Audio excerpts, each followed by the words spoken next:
Yes mga lods. Good morning sa ating lahat. Ayan mga lods, bagong umaga na naman at nagkaroon na naman ng lods na umulan.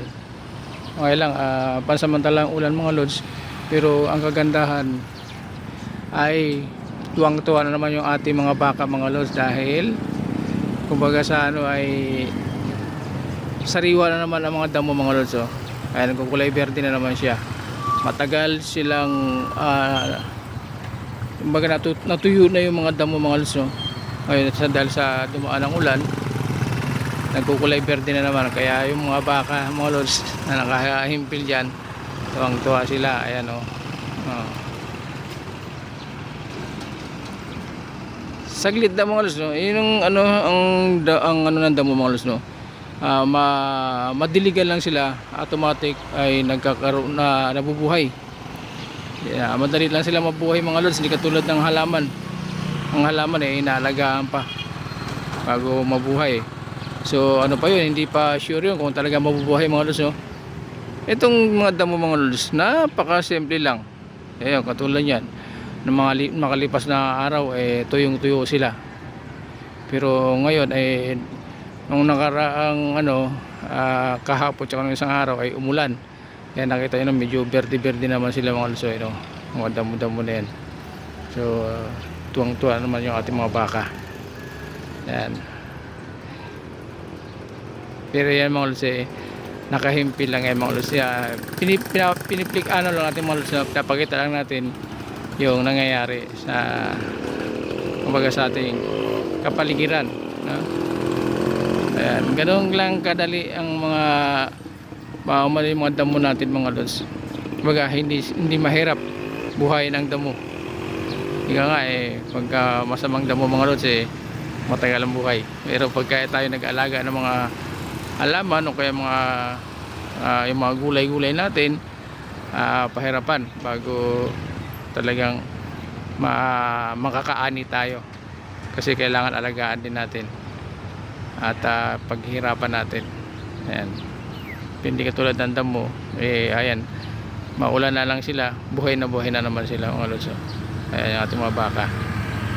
Ayan.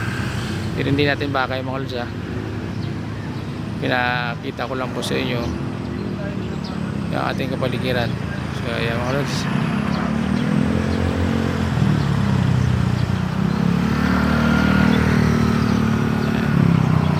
malawak na lupain, pero sayang at hindi pa napapakinabangan mga lods. Nasasayang yung mga lupa na nakatiwangwang lang. Ayan, bagay yung mga baka, nakinabang ng mga baka mga lods, kaya lang sayang para sa ating mga Pilipino, halos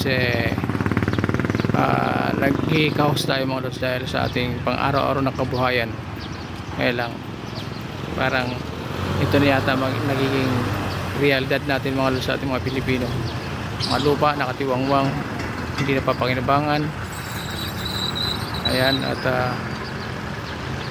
sayang sayang mga lods yung ating kaya maraming nagugutom dahil ganito ang nangyayari sa ating mga bansa mga lods. Okay.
Ayan mga lods, thank you very much. Thank you for watching. Good morning everyone. Happy Monday na naman tayo.